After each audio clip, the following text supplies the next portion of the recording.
अस्सलाम वालेकुम व्यूअर्स, कैसे हैं आप? जहाँ रहें खुश रहें, आबाद रहें और अपने इर्द गिर्द खुशियाँ बांटते रहें। तो इस छोटी सी दुआ के साथ आज हम बनाने जा रहे हैं चांपें। बहुत मज़ेदार किस्म की चांपें आज हम बनाएंगे, जिसके लिए 1 किलो मैंने जो चांपें हैं वो ले ली हैं। चर्बी आप हल्की फुल्की उसके साथ लगी रहने दें, बिल्कुल हल्की, इसमें आपने नहीं उतारनी। तो साथ ही जो मसाले हैं वो इसमें मैंने लिया है लहसुन पिसा हुआ 1 टेबल स्पून, अदरक पिसा हुआ 1 टेबल स्पून, ये लाल मिर्च है ग्रीन और फ्रेश जो मिर्ची होती हैं वो मैंने ली हैं 1/2 टेबल स्पून। उसके बाद मैंने ली है ये रेड चिली पाउडर, ये हम लेंगे 1/2 टी स्पून। नमक हम हस्ब ज़ायका डालेंगे, मैंने यहाँ पर 1.5 टेबल स्पून लिया है। साथ में ये ज़ीरा है, ज़ीरा हम लेंगे 1 टीस्पून के करीब ज़ीरा, साबुत ज़ीरा है। और उसके बाद हम लेंगे हल्दी, हल्दी मैंने यहाँ पर ली है 1 टीस्पून। सूखा धनिया है, ये 1 टेबल स्पून है पिसा हुआ, ठीक है जी। ये साथ में है, ये दरमियान में है ये काली मिर्चें, ये हम डालेंगे 1 टीस्पून, ठीक है। ये तमाम मसाले हैं, ये हम चांपों को लगाएंगे और अच्छे से उसको मिक्स कर देंगे। बहुत मज़ेदार सी ये चांपें रेडी होती हैं और झटपट। यहाँ पर मेरे से कुछ गलतियाँ हुई हैं, वो भी मैं आपके साथ शेयर करूँगी, ताकि जब आप चांपें बनाने लगें तो वो छोटी सी गलतियाँ आप मत करें। तो यहाँ पर हमने तमाम मसाले डाल दिए हैं। मसाले बहुत मज़ेदार, बहुत मज़े का इसका फ्लेवर जो है वो तमाम चीज़ें बहुत परफेक्ट थी। बहुत मज़े की चांपें हैं, ये बनती हैं, बन के रेडी होंगी। साथ ही इसमें हम डालेंगे दही, तकरीबन 2 और 3 टेबल स्पून जो दही को फेंट के वो आपने इनमें मिक्स कर देना है। और चांपों को अच्छे से मैरिनेट करके आपने कम से कम 5 से 6 घंटे के लिए, और ओवरनाइट, ये आप पे डिपेंड करता है, अगर ओवरनाइट लग दें तो ये ज़्यादा बेहतर है, ज़्यादा अच्छे से वो मसाला जो है हो जाता है। तो इसको हम मैरिनेट करके रख देंगे। और ये, हाँ ये तो मैं भूल ही गई, लेमन डालना बहुत ज़रूरी है, इससे बहुत मज़े का फ्लेवर आता है। लेमन नहीं है तो आप सिरके का इस्तेमाल भी कर सकते हैं। तो यहाँ पर मैंने 2 अदद लेमन लिए हैं, बहुत जूसी लेमन है, तो ये तकरीबन 2 टेबल स्पून के करीब ये लेमन होंगे जो मैंने इसमें डाल दिए हैं, ठीक है जी। लेमन डालेंगे, अच्छे से निचोड़ेंगे और निचोड़ने के बाद इसको फिर से अच्छे से मिक्स कर लेंगे। और मिक्स करने के बाद ये जो हमारी मैरिनेशन है चांपों की, ये रेडी हो गई है। इसको अब हम रख देंगे, रेस्ट देंगे, ठीक है। इसको हम स्टीम पे पकाएंगे। और गलतियाँ मैं आपको बता दूँगी, जहाँ पे मैंने गलती की है वो आप देख लीजिएगा कि वो आपने उस तरह का थोड़ा-सा जो है ना नहीं करना। मैंने क्या किया था, मैंने प्रेशर कुकर में ये एक अदद स्टैंड रखने के बाद मैंने इसके ऊपर मज़ीद एक और अदद देगची रख दी थी। ये मैंने गलती की थी। आपने क्या करना है कि इस स्टैंड के ऊपर ही आपने फ़ॉइल पेपर लें और बटर पेपर ही या किसी प्लेट के अंदर आपने ये काम करना है। क्योंकि जब मैंने एक मज़ीद देगची के अंदर वो चांपी रखी थी, तो उससे क्या हुआ था कि जो तमाम पानी है डबल नीचे एक बॉयलिंग वो जो पानी डाल दिया हमने स्टीम का, और ऊपर मैंने देगची रख दी। तो ये काम जो था मेरे से थोड़ा सा हो गया था। ये आपने नहीं करना, आपने डायरेक्ट पानी डाल के उसके ऊपर जो स्टैंड रखा हुआ है आप स्टैंड के ऊपर रखिएगा।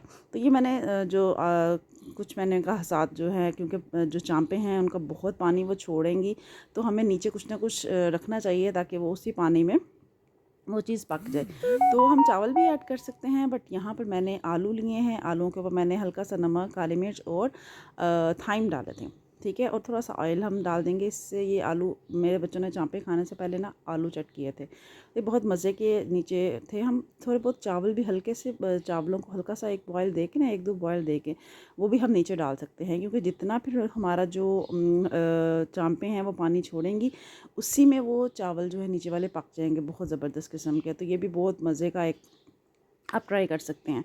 तो यहाँ पे मैंने आलू लिए हैं, आलूओं को नीचे रखा है और इसके ऊपर अब ये जो चांपे हैं इसको तकरीबन मैंने 8 से 9 घंटे के लिए मैरिनेट रख दिया हुआ था करके।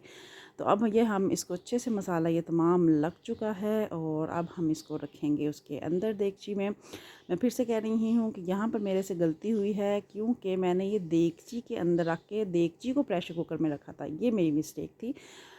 आपने क्या करना है, आपने डायरेक्ट प्रेशर कुकर में जो स्टैंड रखा है, स्टैंड के ऊपर या फॉयल पेपर या आप प्लेट सी बना के उसके अंदर रखें, या आप किसी प्लेट में आपने ये तमाम जो प्रोसीजर है ना ये करना है। यस, बट एक चीज़ आपने श्योर करनी है कि ये जो स्टीम है आपने उसको फुल जो है ना फिर आपने कवर करना है, वो आपकी स्टीम कहीं से नहीं निकलनी चाहिए, ठीक है।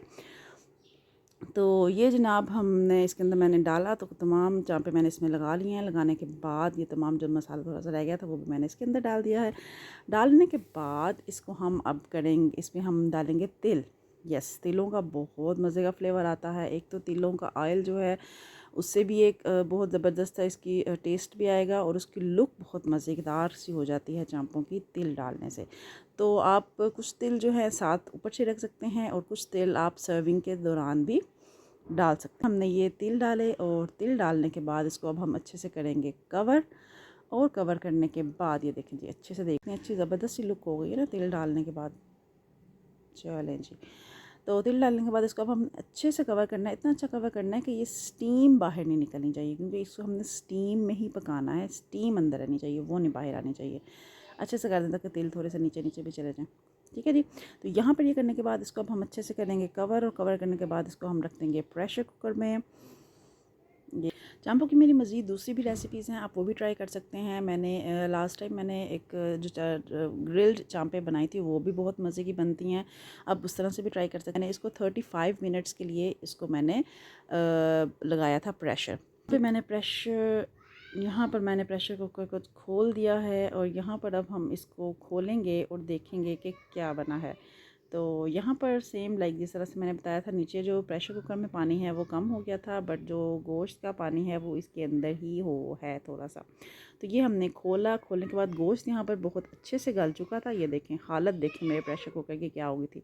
बट यह है कि चांपों का मज़ा आ गया था, तो इसलिए इतना तो फिर चलता है ना, मज़ा लेने के लिए थोड़ी बहुत मेहनत तो फिर चलती है।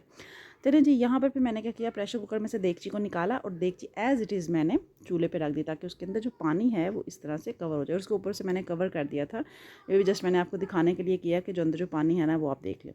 तो जब इसका पानी अच्छे से खुश्क हो गया, ठीक है, तो फिर मैंने इसको उतार लिया। तो गोश्त हमारा ऑलरेडी बहुत अच्छे से गल चुका था, तो पानी मैंने जस्ट उसका खुश्क करना था। पानी खुश्क हो गया नीचे, तो अब हम इसको ट्रे में निकालेंगे और फिर मैं आपको दिखाऊंगी और ये किस तरह से गला है। और बहुत मज़ेदार, इसका बहुत मज़े का टेस्ट था, बहुत जो मसाले हैं वो बहुत परफेक्ट थे।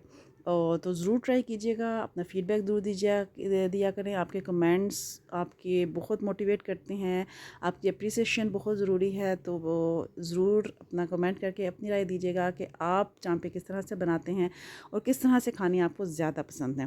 तो आज के लिए इतना ही, अपनी दुआओं में याद रखिएगा, अपना बहुत ख्याल रखिएगा। इंशाल्लाह नेक्स्ट सिंपल और मज़े, ये देखें जी आलू भी बहुत मज़े के गल गए थे, गलने तो था, इतना ज़्यादा पानी था उसमें, तो वो झटपट से रेडी हो जाते हैं। तो ये बच्चों ने बहुत मज़े से खाए, अभी भी थोड़ा सा पानी है बट इट्स ओके।